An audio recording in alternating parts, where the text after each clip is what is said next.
Les acteurs du match inaugural de la 35e Coupe d'Afrique des Nations étaient face à la presse ici au centre média du complexe Moulay Abdallah de Rabat. Premier à se livrer à cet exercice, Walid Regragui et Achraf Hakimi, respectivement sélectionneurs des Lions de l'Atlas du Maroc.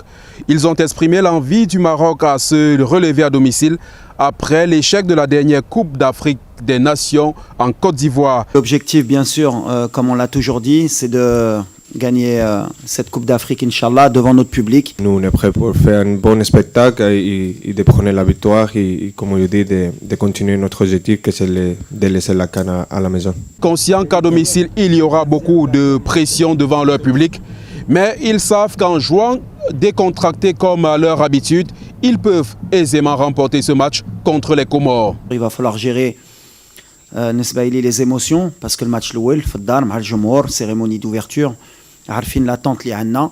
Donc voilà, il faudra que les joueurs soient calmes avec nos certitudes. Achraf Hakimi, ballon d'or africain, qui dispute sa 4e Coupe d'Afrique des Nations, a rassuré quant à son état de santé, son état d'esprit et a rappelé que la décision de le faire débuter ce match contre les Comores revient à l'entraîneur. Je me sens bien, et je suis le programme avec les docteurs, avec les coachs et après on va voir la décision des coachs que vous puissiez demander à lui. Sur la présence de son capitaine dans le 11 de départ du match d'ouverture de cette compétition, le sélectionneur du Maroc a préféré maintenir le suspense, se félicitant tout de même de l'évolution positive de son état de santé. On va voir, ça va être ma décision demain. En tout cas, lui, comme j'ai dit, il a fait le boulot.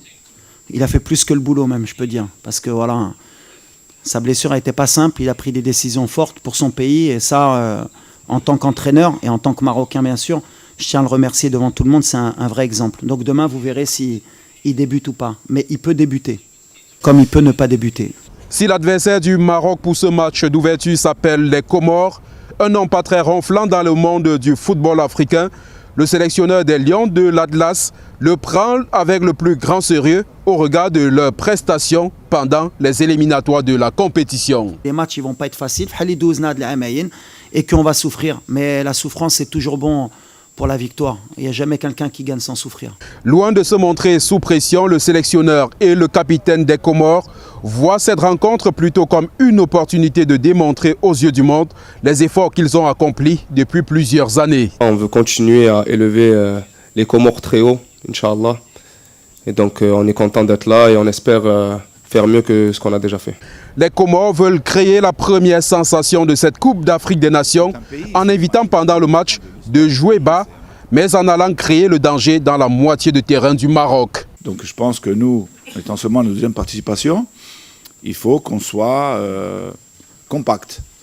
Compact, ça ne veut pas dire bloc bas, parce qu'en fait bloc bas ou bloc haut, pour moi, ça ne veut rien dire du tout, c'est des moments du match aussi. Donc on peut pas jouer, on ne peut pas mettre le bus devant le but et attendre que ça se passe, surtout contre une équipe comme ça. Donc si vous voulez, nous on a préparé le match, on est en train de le faire avec le juste équilibre. Le décor de ce match d'ouverture de la 35e Coupe d'Afrique des Nations est donc planté. Maroc-Comores, c'est demain. En attendant ce coup d'envoi, les répétitions se poursuivent dans l'enceinte de ce stade qui va accueillir ce match d'ouverture ici au complexe Moulay Abdallah de Rabat.